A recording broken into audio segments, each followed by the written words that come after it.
Hello, friends. Hi, how are we today? I am coming at you with another cook with me, kind of.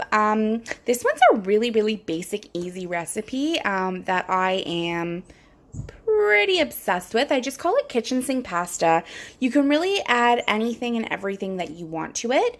But I thought that maybe the best way to do this would be to just take you through the ingredients first and then how I add things. So I should start off by saying that the first part of this recipe, the one I'm doing tonight, is vegan.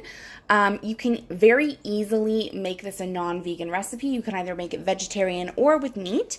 I can tell you how I normally make it, but I am just using whatever I had in my fridge in my pantry to make this, and it happens to be vegan, and I like it, and it's delicious, and that really shouldn't deter you from trying it. So what we have is olive oil, because you never can have enough olive oil. I do have like some fancier stuff there, but that usually just goes in salad. I just do a little bit of cooking with olive oil. You need a smidge, literally just a smidge. You don't need this whole thing, probably like a tablespoon at maximum, and it will just be for your pasta. The pasta is, we have, I don't know what kind this is, Catelli gluten-free. This is the one with the low sodium. We use this one. I just, when the water is boiling, I put it in for 11 minutes. Gluten-free pasta does take a little bit longer, and then you've got a nice, well-cooked pasta. I would do it for maybe 10 minutes, 9 minutes, 45 seconds if you wanted it al dente. It does break up, though, when you're mixing the pasta, so you don't necessarily need to break it. If you do want to break it, it'll just break into smaller pieces once you start mixing everything in. So then what we have are the main ingredients for the sauce or the topping. So I like to use sun-dried tomatoes, and I literally just buy whatever is in the store. I go with Unico brand just because I know them and I trust them, but if there is other types, and I will buy any of them. These ones are Mediterranean, and the reason I didn't realize they were Mediterranean. The reason I bought them was because they're julienne, but you can also buy a full sun-dried tomato. They are a little bit more expensive. Like, sun-dried tomatoes in general are a little bit more expensive. But if you bought them like full halves or however you want to sun-dry them and just chop them up, this is perfectly acceptable. Again, I sent my husband out and he just got the easiest stuff, and that's fantastic. That's wonderful. That works for me. So for this recipe, because we don't have any meat in it, we're going to go with 210 milliliter jars of this. The meat doesn't really make a difference. My husband is obsessed with sun-dried tomatoes, and that is why we have them. Next up is capers. You can buy any capers you want. I think in my cupboard up here, I do. I just have no name brand. They all taste the same, in my opinion. You can buy whatever you want. I just use capers a lot in all my cooking, so capers it is. And I couldn't find them for a while, so I bought 2 jars. And then next up is black tomatoes. Oh my God, no, black olives. And they're sliced. These ones you can either buy whole or you can buy sliced.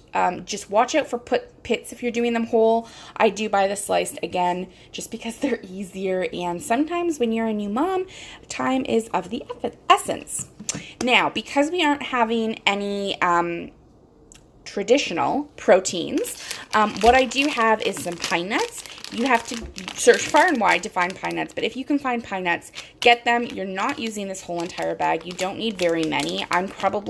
This bag is 100 grams. I'll probably use, at maximum, half the bag.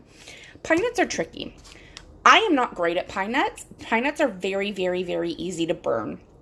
And so this recipe with you guys, I'm going to try something new today, and that's really what it boils down to, is just I'm going to put these in at the end instead of toasting them in the oven first, and see if that makes any difference. They cook very quickly. They burn very, very quickly.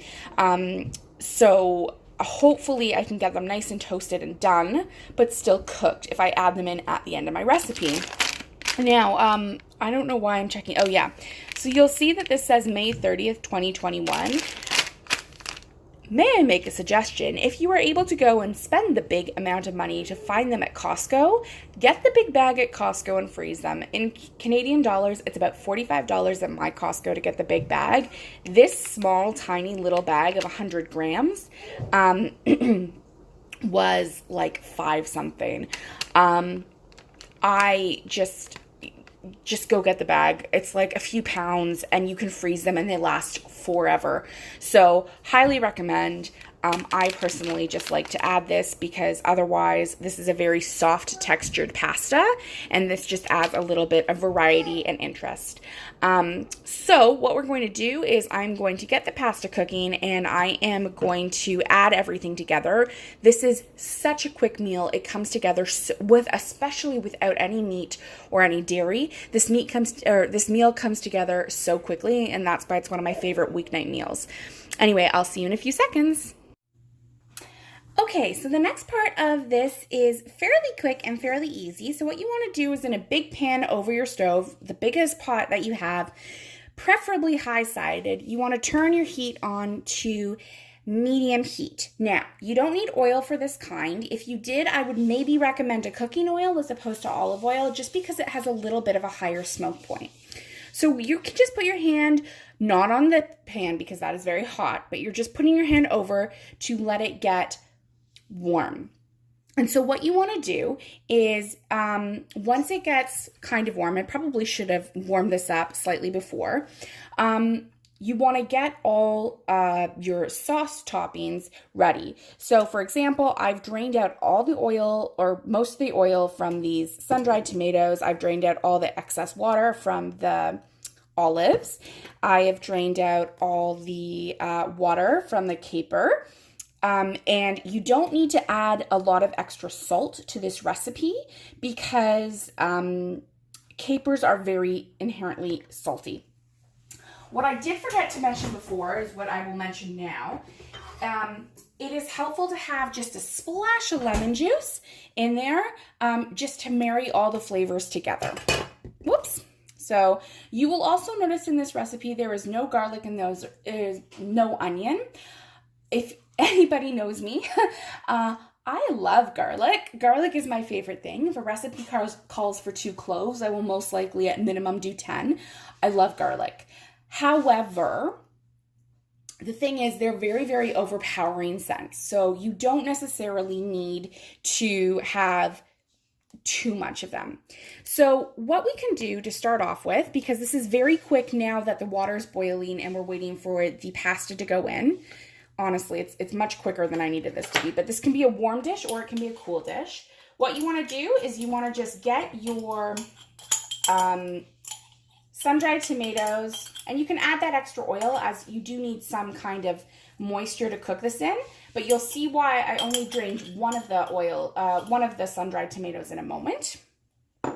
And so these ones that I have are julienne. So they're very, very, very, very small, thinly sliced. And I prefer that. If you like thicker ones, obviously you can get a full tomato, a half tomato. This recipe also works very nicely with fresh tomatoes alongside the sun-dried, but usually I find sun-dried is the best way to go with this. So what I'm doing is I did not drain the second, what is this called? Glass jar. Oh my gosh, jar of its oil, because what you want to do is you do, as I said, want to have a little bit of moisture to cook with, because you just don't want to put that on a plain stove. So this is still not very hot.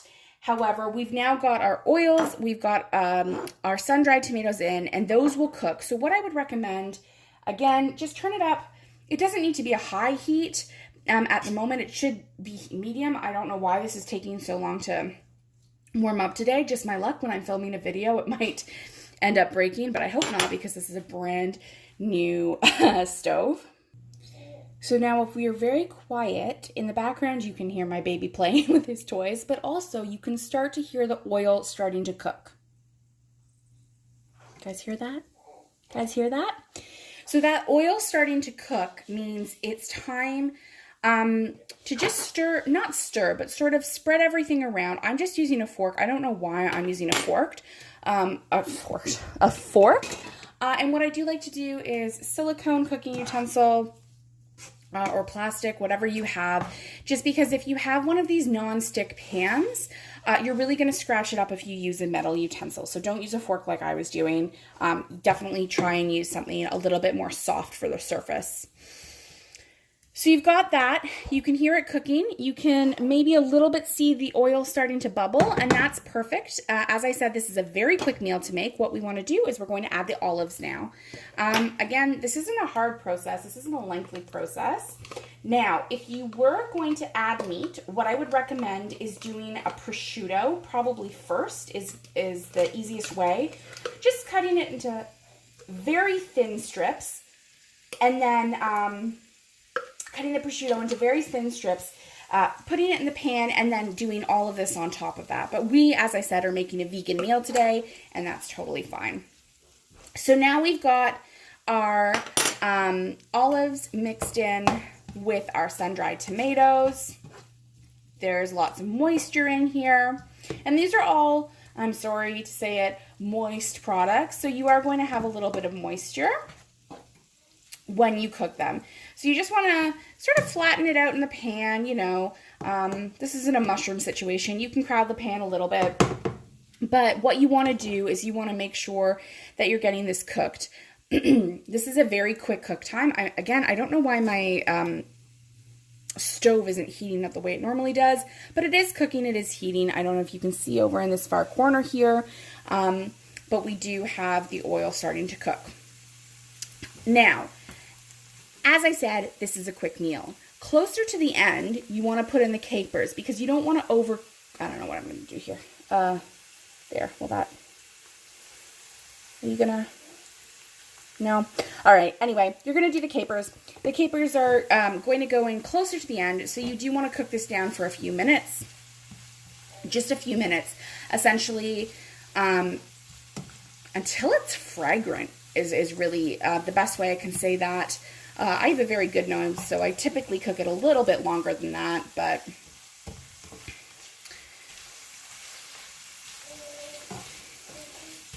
now, the other thing that would make this meal absolutely spectacular would be if we had some fresh parsley. I do not have fresh parsley. I also do not have dried parsley. I took my fresh parsley out of the fridge and it had gone bad. And I realized that the last meal I made with fresh parsley was approximately 3 weeks ago. So, guys, I need to clean out my fridge. So now you see everything is cooking. And we do have it on a medium-high heat. I don't want it on a medium-high heat for the rest of this because, as I said, the pine nuts have a very, very, very quick cook time. So what I'm going to do is turn it down to medium-low. And what I will do from that point is add the capers in. Excuse me, I appear to be losing my voice. And because you are cooking with oil, I just want to warn you to be a little bit careful because there is sometimes like spitting back and that oil burns on you. So again, as I said, we've got this now on a medium-low heat because we don't want it to cook too much. And you've got that beautiful green color in there now. I do wish that we had some fresh parsley that we could sprinkle in on this at the end, but we don't, so alas. This is just a pantry cleanup meal. This is what we're doing, making do with what we have. So we're going to let this cook down for another minute. You're going to have to hear me talk. Sorry about that, folks. My water is still not boiling. Again, I don't know what's going on with my stove today, but it is not a happy stove. But regardless, once it starts to boil, you are just going to put the pasta into the water, let it cook. As I said, for me personally, with this particular brand, I let it cook for about 11 minutes, and the pasta is done just beyond al dente, which is fine. So again, for those of you who are new and who are learning to cook, al dente is when the pasta is cooked, but it's still a little bit firm. I don't like my pasta al dente. I like it a little bit more well done. And so that is why I choose to do mine at 11 minutes and just 1 second. So now the pasta is actually cooking and in the water. It ended up boiling. And what I would recommend for this particular stage is to just stir it every 4 minutes or so, 3 to 4, depending on how hot your stove gets, just so that it doesn't stick to the bottom or the sides. Again, this is a very quick meal, as I said, so sometimes I like to prep things ahead of time. But now, back to our nice sauce. So we still have lots of oil in here, as you can see. You want to season it a little bit, especially if your sun-dried tomatoes are only seasoned with salt, but they're normally seasoned a little bit more with Mediterranean. I'm going to add a little bit of pepper, and I am, for just a little bit of kicks, going to add a little bit of red pepper flakes, but not a lot. My spouse is not a spicy person, so just enough to have a tiny bit of a bite. And as I said, we're not using garlic, we're not using onion. Those are two very overpowering flavors, and we don't want the flavors of the tomato, the olives, and the capers, which are, unique in their own rights, to be overpowered. So now we've got this all done. What I am going to do is I'm going to do the part that I've never done before, and I am going to add in the pine nuts. What I'm hoping to do it by this way. No, I'm not. I lied, folks. I'm so sorry. I'm going to add in some lemon juice first. And because I don't have lemon, because I'm not that prepared, and this is a pantry clean out, I am just using lemon juice that you buy at the store. Oops, that was a big squirt. Just use a big squirt. There are no measurements. And I just find it adds a little bit extra to the taste. And as we can see, this is still cooking, but it's not cooking as high as it did before. So we're going to do about half the package, as I said, of pine nuts. Actually, not even half. I think that's enough pine nuts. They're very, very packed. For 3 teaspoons, or tablespoons rather, it's 220 calories for a pine nut, 4 grams of protein. We've got potassium in here, iron. So I'd say that's probably, I think that's probably 3 tablespoons for those of you who count things like that. And as I said before, these go rancid very quickly, so make sure that they stay in your fridge or your freezer if you don't intend to use them for a while. So now we've got the pine nuts. We're going to coat them in the oils and the juices in here. And I am just going to turn it up a little bit so that these pine nuts get a little bit toasty. But you don't want to do it for very long. So I've got this turned now to medium-high. And I'm going to do it for another minute or so. And that should be good for the pine nuts. And you're just going to let it sit like this. If you wanted to be a little bit extra about it, actually I might be a little bit extra about it, just to make sure that it's cooking well, we're going to put on a lid. And that'll be nice. As I said, just doing this for about a minute. Because you do want those pine nuts to cook. In the meantime, if you have some extra time, I would recommend, which I didn't do, getting your colander out. Now, if you decided that you wanted a little bit of cheese on your pasta, some Parmesan say, what I would also recommend here, and this is my personal preference, you want to do a finely grated cheese on the pasta so that it marries with the flavors and it's not too overwhelming, especially Parmesan. I found it has a very, very overwhelming taste. I am not doing that tonight. I just don't have time. But that is pretty much it. So now we've been, a minute and a bit. And you can see, taking off my lid, all in real time with you, and you can smell it actually, that these pine nuts are being cooked. So, in order to make sure that they don't burn, because as I said, pine nuts are very, very burnable.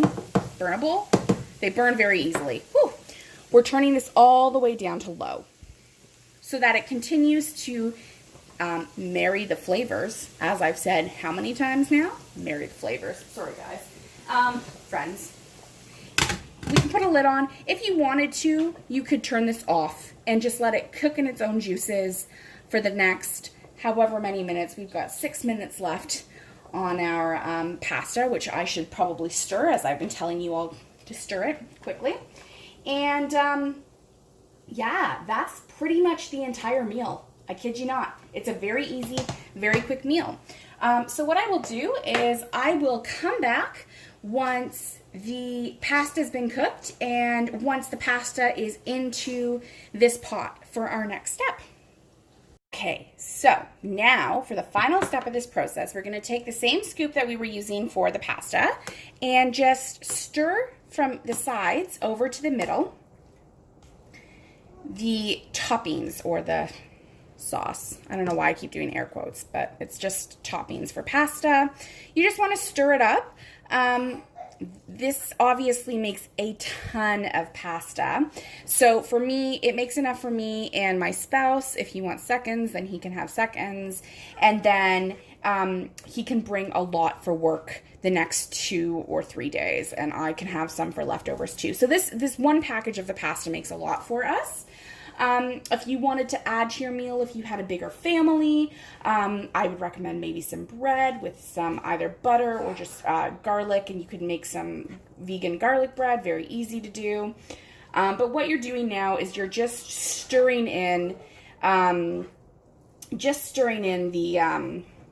the good bits, really is what it is, to the pasta. And you're trying to make sure that all the juices that we worked so hard on are coating the pasta. So now this is where you need the tiny bit of olive oil, especially if you have a dry sun-dried tomato instead of in oil. You just need to do, you know, not a lot. You don't want a too oily pasta. This is already a very, very moisture heavy pasta. And that's it, folks. That's the entire thing. So I am just going to serve this up. As I said, I wish it looked pretty, but this is just cleaning out my pantry and making whatever I have in my pantry. So if I wish it looked pretty, I wish I had some parsley, but I'm going to put it in a bowl and I'm going to insert the picture right here, and I will leave the recipe down below. This is just something that my family has been making for a while. I'll leave the recipe down below, and I really hope that you all enjoy and have a great day. Toodles!